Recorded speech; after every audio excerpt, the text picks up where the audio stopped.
So, tapos na natin ikabit lahat guys. Ito na siya. So, kung makita nyo, ito na. So, hey guys.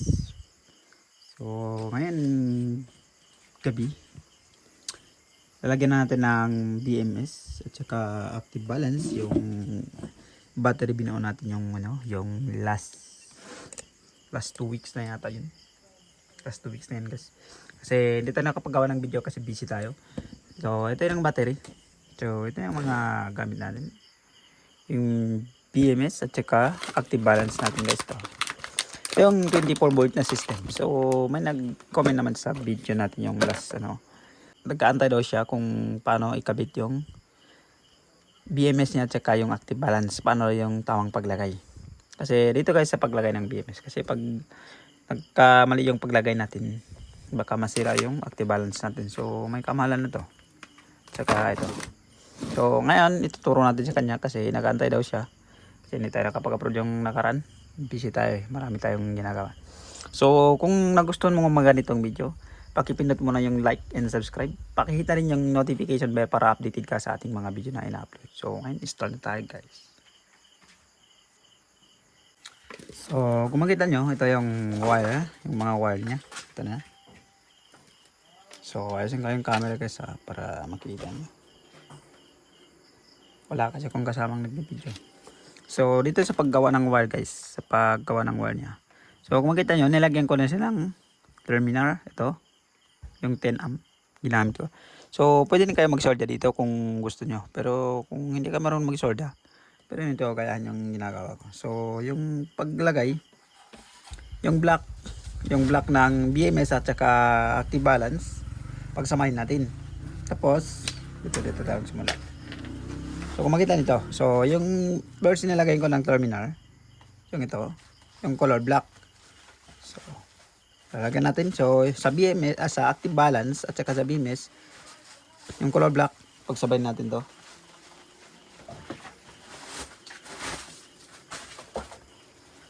Pagsabay natin. So, yung next natin, is yung red. So, ito. So, yung ilalagay natin dito sa red, yung kasunod dito sa color black, yung color ito, yung ito. So sa next yung green. So ito yung green sa next. Sunod-sunod naman yan lahat. Para hindi ka malito, hanapin niyo yung black or dito kasi magsimula sa red ng BMS. Dito. So dito nagsabay naman yan. Ito magka-partner sila. Saka ito yung color yellow, magka-partner din sila. Dito. Yung color black, ito yung partner niya. So, ganon, sunod-sunod naman niya lahat. So, ngayon, ituturo natin sa kanya kung paano yung first hanapin natin. So, kuha tayo ng tester. Ito yung tester natin guys. So, ito. So, iyan ako na yung battery. Para makita nyo yung main negative at saka main positive niya. So, kung makita nyo dito sa battery, ito yung main positive. So, dito, yung main ng negative. So, ngayon test natin kung tama ba yung pagano natin.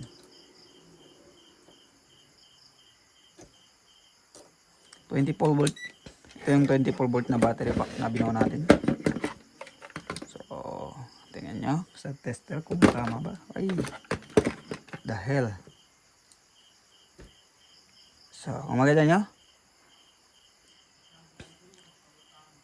27.9 kasi naka full charge yan eh. Hindi ko ito nagamit, sinarge ko ito eh. Ito yung ginamit. So, yan. So, ngayon ituturo natin sa kanya paano yung tamang pagkabit.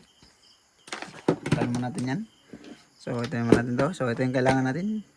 Saka yung price kasi nawala yung mga gamit ko guys. Ewan ko kung saan ko to nalagay. So, start na tayo guys. So, inulit ko dito sa pagkabit para hindi kayo malito. Ito nyo. Dito sa pagkabit. Ito yung first, yung black. So, ito yung papunta sa BMS. Saka ito yung papunta sa active balance. So, para masira tayo. So, magsimula tayo sa black. So, yung black, ilalagay natin dito. ilalagay natin to guys. Hindi kaya guys. Ewan ko kung saan ko nalagay yung ano ko. Yung mga gamit ko. So paggamit lang tayo ng pliers. Pinagbabawal ng technique. So yung color black, ito. Ang ilagay natin dito.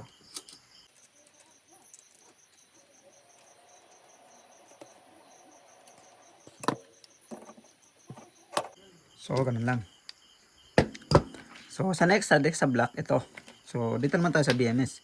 So yung next is red na to. Kasi yung walang BMS is red lahat eh. Isa lang yung black, isa lang yung kulay na ibang kulay eh.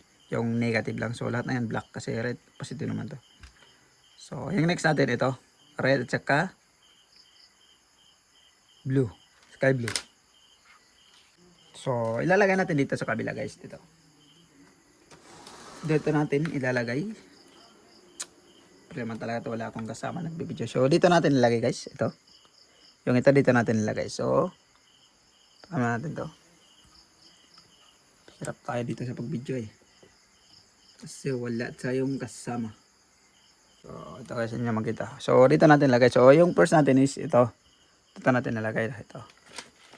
So yung next natin is dito natin ilagay.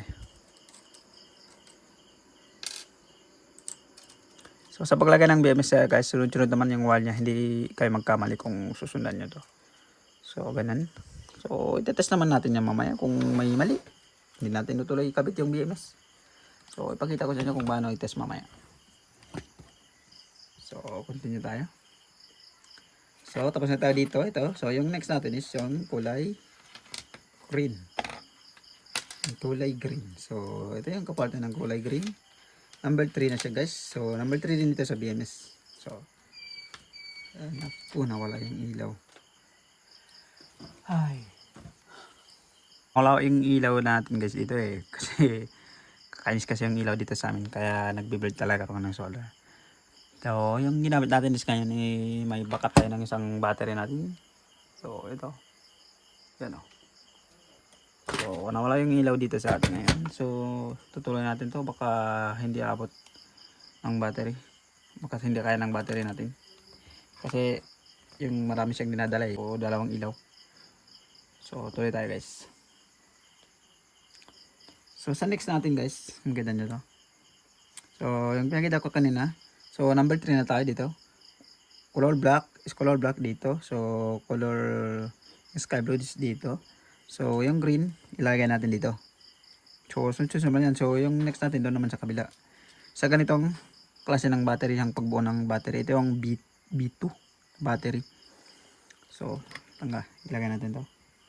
Lang guys. So ilagay natin dito. So yung kanina dito yan nilagay. So ngayon ilagay naman natin dito. So hipitan lang nyo. Pwede na kayo mag-solder kung marunong kayo. Pero sa mga hindi marunong mag-solder, pwede nyo ito gayahin. Wala naman mawawala kung susubukan nyo. Pero dito sa pagbuo ng battery guys, ingat lang kayo. Kasi nakakatakot eh. Kasi nangyari na to sa akin. Sunog. So, higpitan lang natin. So, mamaya natin na higpitan yan pag patapos na tayo lahat. Para mabilis tayo. Kasi nagmamali tayo. So, number 3 na tayo do. So, ngayon dito naman tayo sa yellow. So dito sa yellow, dito natin part ilagay dito sa kabila. So problema ko talaga dito, walang nagbibideo sa akin. Problema talaga. Ang bigat pa naman ng battery na to. So ganun lang guys. So kita nito, ito. Sunod-sunod naman yan lahat. So ngayon ilalagay naman natin dito sa kabila. So dito natin ilagay guys. So tanggalin ko ng tornilyo.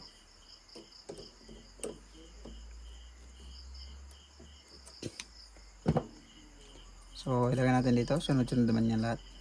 So mamaya pagkatapos ng video ipakita natin to. Problema talaga tayo, wala tayong kasama nagbibideo eh. Kasi hirap kasi mag-vlog pag wala tayong kasama. So sunod-sunod naman yan lahat. So mamaya natin to higpitan guys pag tapos na tayo dito. Kasi yung ano natin, namamadali tayo eh.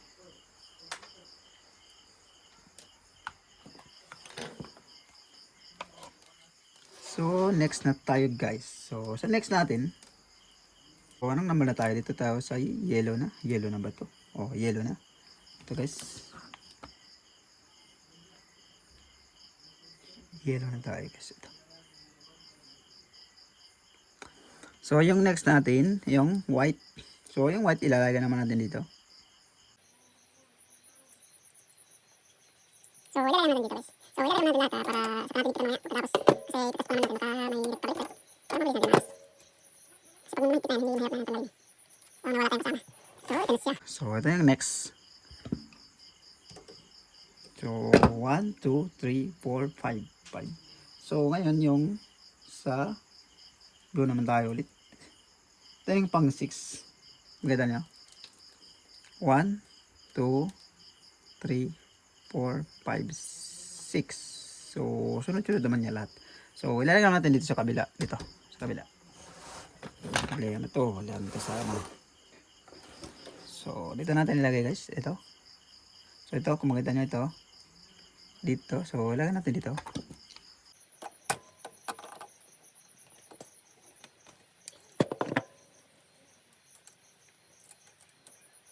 So, yan na tayo guys sa paggawa. Kasi, so, pagkatapos na, dapat itas natin yan sa isa para malaman natin kung tama ba. So, tapos na tayo dito. So, yung next natin, yung nasa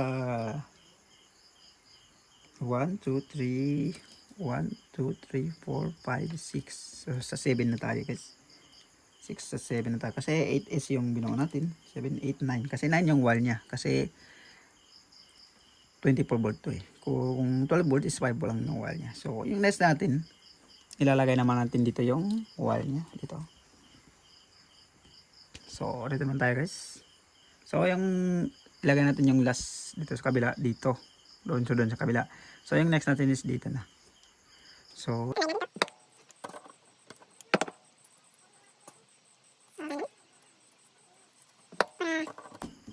mamaya natin tagpitan. So, sa next natin is yung yellow naman ulit. So, ito. Ito yung, ito na. So, dito naman sa kabila. So, dito natin ilalagay. Okay, dito natin ilalagay dito.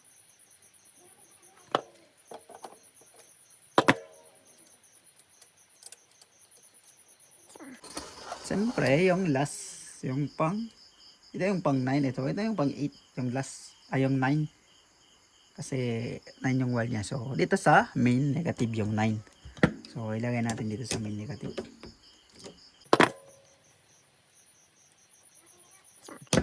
So, ibitan lang natin guys. So, ngayon iti-test natin isa-isa kung tama ba yung paglagay natin. So, wala ka ng tester guys. Ito. Walang bahala mag-ayos sa wall niya kasi kung hindi na niya ayusin, hindi yan malinis tingnan. Kailangan naman na tester natin. Itabi mo natin yung BMS. Mahirap kasi mag-video pag wala ang kasama eh. So, kita na. Makita ba yan? Hindi na. So, ngayon, ito-test natin. So, dito sa pag-test guys, siyempre, ilalagay natin yung ito. Kasi yung dito sa, ito naman yung negative. So, lahat yan, positive na yan. Ilalagay natin yung negative. Ito-test natin. So, kung makita nyo, 3.6. So, ibig sabihin, tama yan. So, sa next tayo. So, 7.0. So, tama yan. So, sa next natin is 10.4. Oh, okay naman yan. So, 14 volt. So, next. So, 17. Okay naman yan.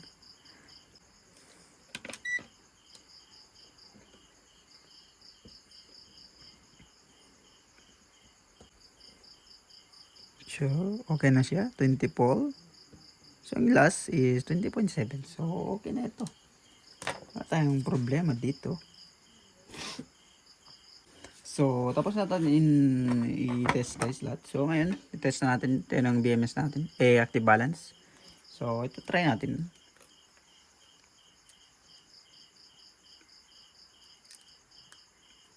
So, kung makita nyo, ilaw na siya. So, ibig sabihin, magra-run na siya. Ito na siya.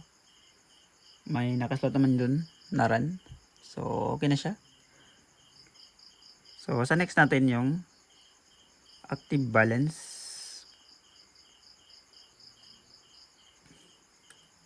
So, tanggalin muna natin ito. Okay naman, wala naman iinit. So, dito sa BMS, sa paglagay ng BMS. So, ito. So, kung makita nyo, ito yung main negative. So, sa main negative, dito natin nilalagay yung kulay blue. So, dito sa main ng negative. So, paano ba natin ito ilalagay? Hirap kasi. Daming mga wire. So, ilalagay natin. So, para sigurado tayo, hindi dumikit. So, lagyan natin ng packing tape. Ito yung pinagbabawal na technique. So, try natin dito muna. Kasi sample naman ito eh. Kung gagana na ba. So, ulit ko yung ilagay natin dito sa main negative, yung color blue. Kasi pag ilalagay na talaga natin to guys, hindi natin to dito ikabit. So, nilagay ko lang to dito kasi para makita nyo kung paano ikabit sa 24 volt system. Kasi, dati naggawa tayo ng 12 volt. So, kung gusto nyo magbuo ng ganitong battery, marami naman ako ng video. So, pag-check na lang. So, dito sa BMS. So, ito yung BMS. So, ito yung wire nya. So, ilalagay natin dito. Hindi naman yan papasok pag hindi tama yung paglalagay nya. So, make sure lang na hindi yan dumikit. Kasi baka magkaroon din dyan. So, lagyan lang ng ng packing tape. So, ilagay na natin. So, ngayon, itetest natin kung okay ba siya. So, ito siya. So, lagyan natin lang dito ng Saka natin ayusin yung wire niya ha. Baka sabihin niya magulo naman yung wire niya na may nag-comment naman sa ko. So ito pang tutorial lang natin to eh. So ilagay natin dito yung color black. Ito yung negative. So itetest natin kung tama ba. Baka napadalan tayo ng BMS na sira.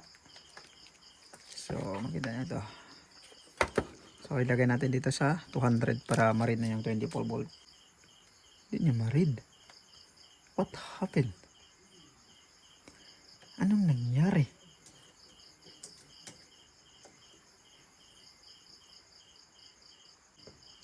May sira yata yung BMS nito. Naku. Problema talaga tayo dito sa BMS. Parang may sira yata to guys. So, naputo yung video natin guys. Nagkaroon tayo dito problema. Dito sa sa wall yung napadala sa atin. May damage dito. So, lagyan ko lang for temporary lang. Kasi pag mag-order tayo ng BMS ulit, bibili tayo ng wire niya. Ito. So, ito yung may damage. So, nilagyan ko ng remedyo para for temporary lang. So, tama naman guys yung paglagay natin. So, wala naman problema. Yung nagtataka lang ako kung bakit walang power yung isa. Yun pala dito sa wall niya. Hindi siya kumakonect. So, ngayon, ito na siya. So, kung makita nyo, yan na yung natin. So, pagkita ko sa inyo. Sa pagkabit ng BMS at saka active balance natin.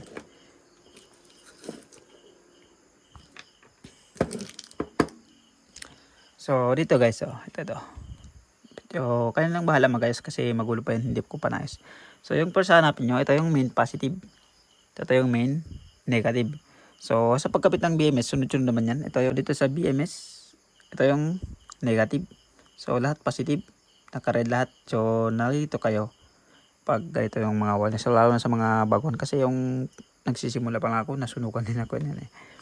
So, yung first hanapin nyo dito, yung color black. So, ilalagay nyo dito sa main ng negative. Ito, yung main negative. Tapos, yung kasunod, 1, 2. So, number 2, dito natin nilagay. Dito, sa kabila. Sa ganitong type ng battery. Pero sa mga B1 at saka B3, iba yung paglagay niya. So, dito, sa type ng battery nito is yung B2. So, dito natin lagay. So, sa number 3, ito, sa 3, sa green. So, dito natin nilagay sa katabi ng negative. So sunod-sunod naman dito, dito, dito, dito, dito, dito, dito. So ito yung last. So sunod-sunod naman yan lahat. Hindi naman kamali rito kasi sunod-sunod naman. Negative. Negative tapos doon sa kabila. Tapos dito naman positive. Positive. Sa kabila naman, dito naman. So next. So ganun lang guys. So ngayon, i-test na natin kung gagana na ba yung nilagyan natin ng remedyo. So sa pagkabit ng BMS, so ilalagay na dito yung color blue. Yung papuntang sa BMS, color blue. So dito tayo kukuha ng main ng negative papuntang inverter or controller natin. So ngayon, ikakabit muna natin to. So ipatuloy muna natin, nilagyan ko ng pangdikit para hindi siya matanggal kasi temporary lang to. So ngayon, tanggalin natin to guys. So tanggalin natin. So idikit natin to yung BMS. So sa paglikit ng BMS sa wall niya, hindi naman yan papasok pag hindi tama yung paglagay niya. So ilagay natin. So ilagay natin ito. So ngayon ito-test natin. So huwag nyo lang ipadikit yan. Baka masisira yung BMS. So ito yung tester natin para makita nyo lang, para maayos ko ito. So ito yung main negative. So dito kukuha ng main ng positive. Main ng negative ito. So dito kukuha ng main ng positive. So ito-test natin. So kung makita nyo, gagana na siya. So kanina hindi gagana kasi yung wires nasira. So naayos natin for temporary lang to kasi bibilhan natin ng bago. Kasi malaki yung ipapaanal natin dito. Kasi yung battery natin dadagdagan pa to ng 100 pieces. So okay na siya. 27.9. So ibig sabihin okay na yan. Kasi yung system natin is 24 volt. So kung nagustuhan mo ng mga ganitong video, pakipindot mo na yung like and subscribe. Pakita na rin yung notification bell para updated ka sa ating mga video na ina-upload. So ayan guys. So ngayon ayusin ko muna to. Saka natin ipakita kung paano yung tamang pag-ayos ng active balance at saka BMS. So tapos na natin ikabit lahat guys. Ito na siya. So kung makita nyo, ito na. So ito na yung active balance natin. Naglaran na yun. So ayan na. So ipakita ko sa inyo kung paano yung tamang pagkabit ng BMS. So ito yung main ng negative. So dito natin ilalagay yung kulay black, yung wire, at yung BMS at active balance. So yung susunod is dito, number 2. So sa negative tayo magsimula para hindi kayo malito. Kasi yung lahat ng wire ng BMS is red yan lahat. So sa black, so sunod-sunod naman yan. 1, 2,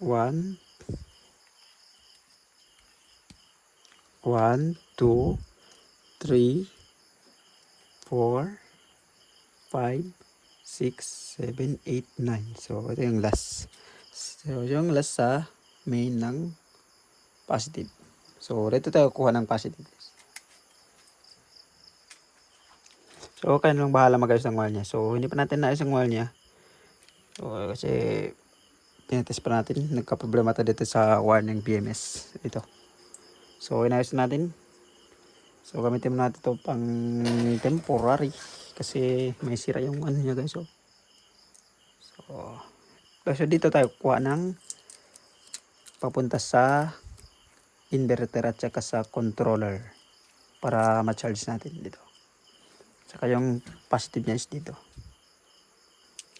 So hanggang dito lang tayo guys. Thank you for watching.